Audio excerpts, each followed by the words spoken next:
Lexie frowned. Oliver wasn't one to take orders or be intimidated by others, and yet instead of telling this man to take a flying leap, he hid under his blankets. The change in Oliver's demeanor concerned her. "Who are you?" "Who are you?" Lexie's hackles rose.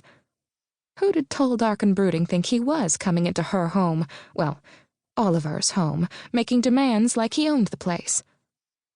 Humph. Oliver straightened in his bed. "Lexie McKenna, this is my grandson, Drake Carmichael. Drake, this is Lexie, my nurse." Lexie's annoyance was lessened slightly, knowing someone in Oliver's family had finally come to visit. She'd made so many calls and sent several letters, all of which had been ignored. She stood and extended her hand. "How wonderful that you finally—" "Nurse? What the hell kind of nurse jokes about dying and taking your money?" Drake stepped close to her, towering his imposing body over hers, causing a shiver that had nothing to do with fear or intimidation. She should have been wary. Instead, she was intrigued. "Your bedside manner is lacking." "Now wait a minute." Lexie ignored the crackle of electricity zapping within the narrowing gap between them.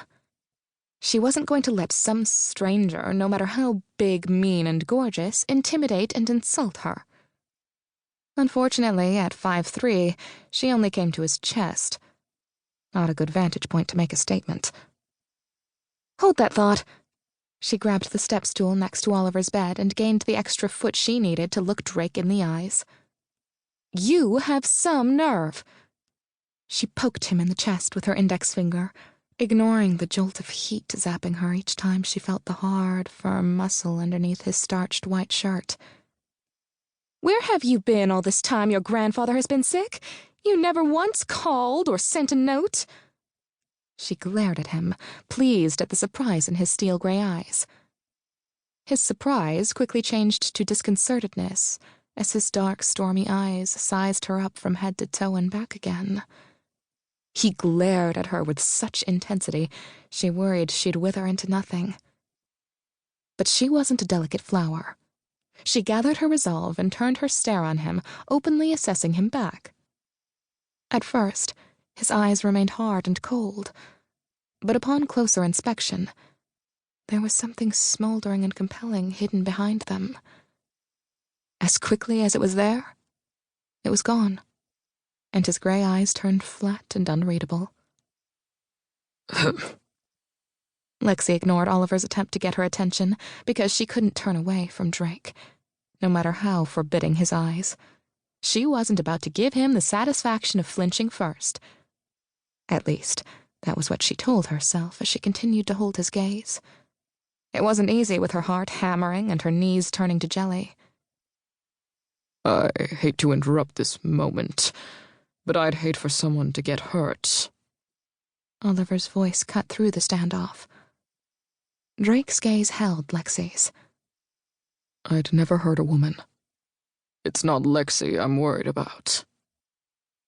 Drake looked at Oliver, breaking the impasse. Lexie's lips curved in satisfaction. "That's right, Buster. You don't scare me.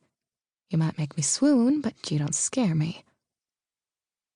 With the battle of wills over for the moment, she turned on the charm Southern women were famous for. "Let's try this again. It's a pleasure to meet you, Mr. Carmichael." She held out her hand. He looked at it as if she had cooties. Finally, he grasped her hand, his long fingers wrapping fully around her hand in a firm, although not crushing grip, as she might have expected. "Ms. McKenna." His voice was rough, laced with annoyance. Even so, he held her hand, his gaze boring into hers as if searching for something. Her heart skipped a beat at the heat of his gaze. It was oddly thrilling, yet terrifying. "Why don't you sit here?" She disentangled her hand from his before she turned to mush, motioning to a chair near Oliver's bed. "And you?" She fixed Oliver's covers and moved the over.